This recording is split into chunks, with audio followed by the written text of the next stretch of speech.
আসসালামু আলাইকুম গাইস, আজকে একটা নতুন রেসিপি নিয়ে চলে এলাম। আজকের রেসিপি হচ্ছে পাপড়ি চাট।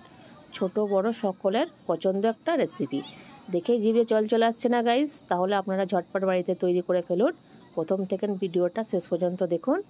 ভালো লাগলে আমার চ্যানেলটাকে আপনারা সাবস্ক্রাইব করবেন। আশা করি আপনাদের ঘরে ভালো লাগবে। তাহলে রান্নাটা স্টার্ট করি। আলু ছিঁড়ে নিয়েছি, ছোলা এক বাটি নিয়ে নিয়েছি, এবারে সিদ্ধ করে নেব। আজকে মাটির উনুনে রান্না করব। উনুনটা জ্বালিয়ে নিয়েছি, কড়াটা চাপিয়ে দিলাম, আলুগুলো দিয়ে দেব।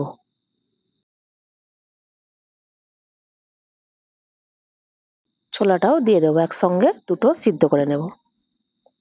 এবার ঢাকনা বন্ধ করে দেব। পাপড়ির জন্য ময়দা মেখে নেব। 250 গ্রাম ময়দা নিয়ে নিয়েছি।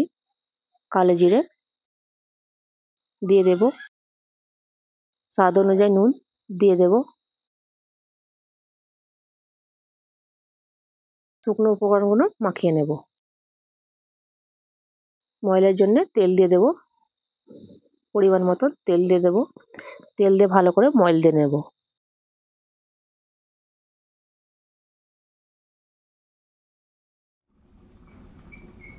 দেখুন ময়ল হয়ে গেছে, দেখুন মুঠো করলে মুঠো হয়ে যাচ্ছে। আমার 4 চামচি তেল লেগেছে। সামান্য সামান্য জল দিয়ে মাখিয়ে নেব।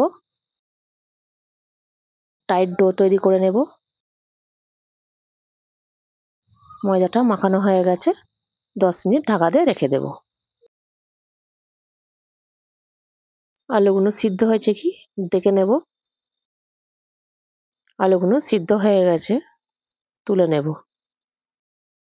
আলু ছোলা দুটোই সিদ্ধ হয়ে গেছে, তুলে নিয়েছি। একটা ভাজা মশলা তৈরি করে নেব। মৌরি দিয়ে দিলাম, গোটা জিরে দিয়ে দিলাম, গোটা ধনে দিয়ে দিলাম,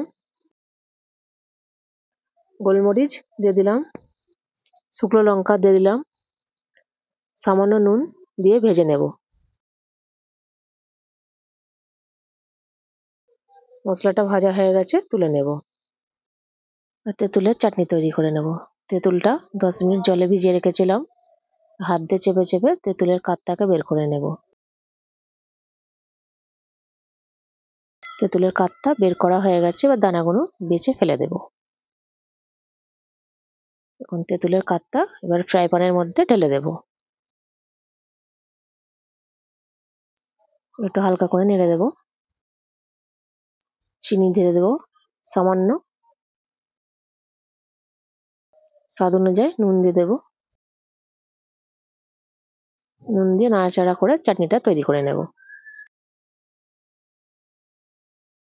চাটনিটা আমার গাঢ় হয়ে গেছে, তৈরি হয়ে গেছে দেখুন। এবারে কাশ্মীরি লাল লঙ্কা গুঁড়ো দিয়ে দেব, ভাজা মশলা 1 চামচি দিয়ে দেব। চাটনি আমার তৈরি হয়ে গেছে, ঢেলে নেব।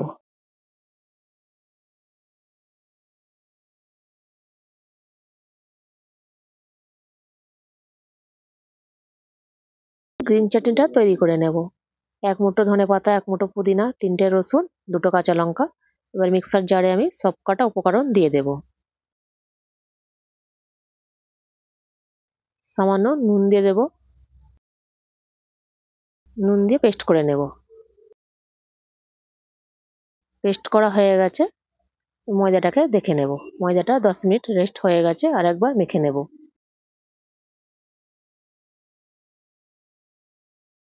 ময়দাটা মাখা হয়ে গেছে, এবার নিচে কেটে নেব।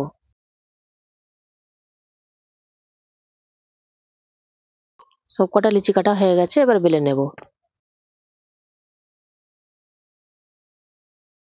সামান্য ময়দা ছিটিয়ে দেব, দিয়ে বেলে নেব।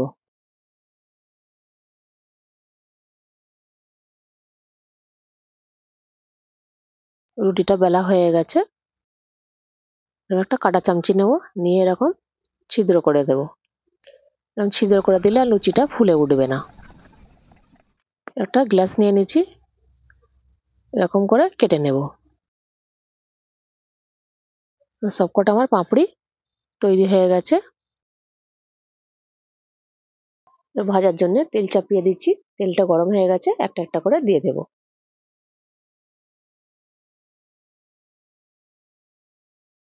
দেখুন হালকা করে লাল হয়ে এসেছে। আর একটু ভালো লাল করে ভেজে নেব। লাল লাল করা হয়ে গেছে, এবার তুলে নেব। দেখো সবকটা পাপড়ি এখন ভাজা হয়ে গেছে, একটা ভেঙে দেখাচ্ছে, দেখুন কত খাস্তা। দেখুন পাপড়ি তো তৈরি হয়ে গেল, এবার চাটটা তৈরি করে নেব। একটা প্লেট নিয়ে নিয়েছি, পাপড়িগুলো বিছিয়ে দেব। পাপড়িগুলো বিছানো হয়ে গেছে, এবারে আলু সিদ্ধটা দিয়ে দেব। ছোলা সেদ্ধটা দিয়ে দেব।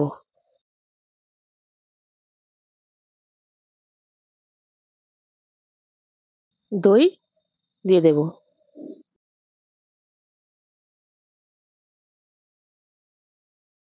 গ্রিন চাটনি দিয়ে দেব।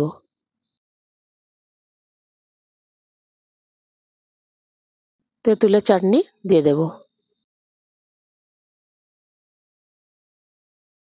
বিট লবণ সামান্য ছড়িয়ে দেব।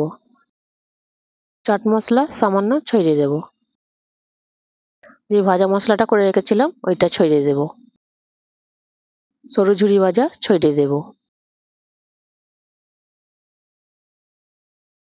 সামান্য ধনেপাতা ওপর দিয়ে ছিটিয়ে দেব। সামান্য বেদানা ছড়িয়ে দেব। তাহলে তৈরি হয়ে গেল আমার পাঁপড়ি চাট। দেখুন দেখুন গাইস, তৈরি হয়ে গেল পাঁপড়ি চাট। সহজ পদ্ধতিতে বাড়িতে থাকা উপাদান দিয়েই তৈরি হয়ে গেল পাঁপড়ি চাট। তাহলে আপনারা আপনাদের বাড়িতে ঝটপট তৈরি করে ফেলুন। ভালো লাগলে আমার চ্যানেলটাকে আপনারা সাবস্ক্রাইব করবেন, লাইক করবেন, কমেন্ট করবেন। তাহলে দেখা হচ্ছে নেক্সট ভিডিওতে।